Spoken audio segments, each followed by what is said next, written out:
त्या गाठीचं नाव आहे प्राणरक्षक गाठ किंवा इंग्लिशमध्ये त्यांना म्हणतात बो लाईन.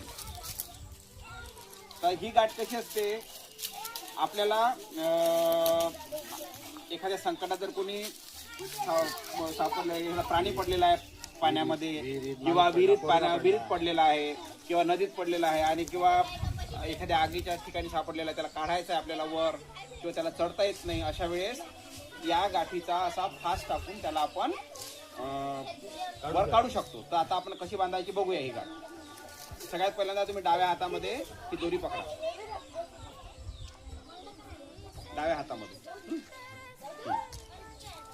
डाव्या हातामध्ये. त्याच्यानंतर याला या हाताने अशा पद्धतीची एक लूप तयार करायची, अशी खालून वर खालून वर असं. हा, या दोन बोटामध्ये हे लूपचं, हे बघा असा दोरी आहे, याला असं करायचं आणि या दोन बोटामध्ये पकडायचं आणि हे जे बोट आहे आपलं एक मधलं पहिलं बोट, त्याच्यावर ही वरची दोरी ठेवायची. असं इथपर्यंत झालं सगळ्यांचं, करून बघा. हा, हे बघा, हे माझं बोटावर दोरी आहे, अंगठा आणि हे मधलं बोट याच्यामध्ये दोरी ठेवायची आहे. ठेवा, ठेवली. हा हा, करा करा, इकडे लक्ष द्या सगळे. हा, त्याच्यानंतर हे जे आहे, हे जे दुसरं टोक आहे, हा दुसरं टोक खालचं, ती खालून घ्यायची आणि वर काढायची. हा, आता ही जी खालची दोरी आहे पुढे निघालेली, त्याच्या मागून ही दोरी घ्यायची, त्याच्या मागून दोरी घ्यायची, पुन्हा जिथून ती दोरी आली त्याच लूप मध्ये ती दोरी टाकायची आणि मग असं दोन बोटामध्ये पकडायची. इथपर्यंत लक्षात आलं? पकडा, हे दोन्ही टोकं पकडा, जवळ पकडा हे दोन्ही टोकं. हा, आता हा वरची दोरी घ्या, वरची दोरी अशी हातात पकडा आणि हे असं ओढून घ्या. हा झाला लूप. ही झाली प्राणरक्षक गाठ. काय झाली? प्राणरक्षक गाठ. आणि हे फेकायची असली तर या दोरीचा असा गोल करून अशी फेकता येते, असं त्याला काढता येते. याला प्राणरक्षक गाठ का म्हणतात? कारण की याला पक्का फास सुद्धा म्हणतात, कारण की हे सुटत नाही. हा फास पक्का असतो.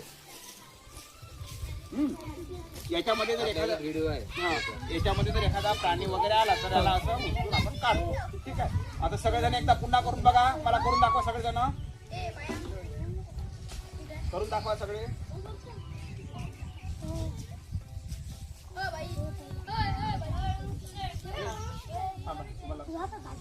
हा, चला लक्ष द्या. पुन्हा एकदा दोरी घ्या अशी आपल्या डाव्या हातामध्ये. ठीक आहे, याला अशी लूप करा, याला अशी लूप करा आणि या मधल्या दोन बोटामध्ये पकडायला.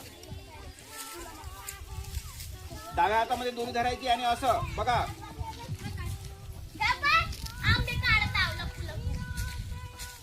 हा, चला आता याला इथून अशी दोरी घ्या, दोरी घेऊन मागून पुन्हा या लूप मध्ये टाका आणि हे दोन टोकं इथले आणि हे वरची असं शिकणार आहोत. प्राणरक्षक गाठ, त्यालाच पक्का फास असं म्हणतात. हे थोडी कमी ठेवलं तर पोरांबरोबर नाही, खूप मोठा.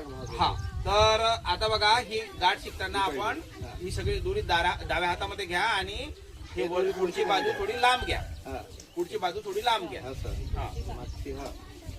हा, आता एक याला अशी लूप करा, उजव्या हाताने एक लूप करा आणि दोन बोटामध्ये पकडा आणि एक समोर बोट ठेवा. असं अशा पद्धतीने बोट ठेवायचं. ठीक आहे. आता ही जी आपली इकडली जी दोरी आहे, याची एक आपल्याला ही जी दोरी आहे, याचं टोक जे आहे, टोक धरायचं हातात आणि ही टोक या हे जे लूप बनवले आहे याच्यामध्ये खालून वर काढायचं असतं. आणि मग हे जे वर आलेले टोक आहे हे या दोरीच्या मागून जाऊन पुन्हा या लूप मध्ये टाकून द्यायचं. मग हे जे दोन टोक आहे ते धरून असे ओढायचे आणि याला असं ओढायचं. झालं प्राणरक्षक गाठ. आणि हा जो लंबा दोर राहतो, हा लंबा दोर असा हातात पकडून असा फास आपण टाकत असतो. हा, टाकून बघा बरं, लंबा दोर असा फास. आणि या फासामध्ये संकटात पडलेला माणूस तो फास आपल्या कमरेत लटकवतो आणि मग हळूहळू वर येतो. याला पक्का फास का म्हणतात?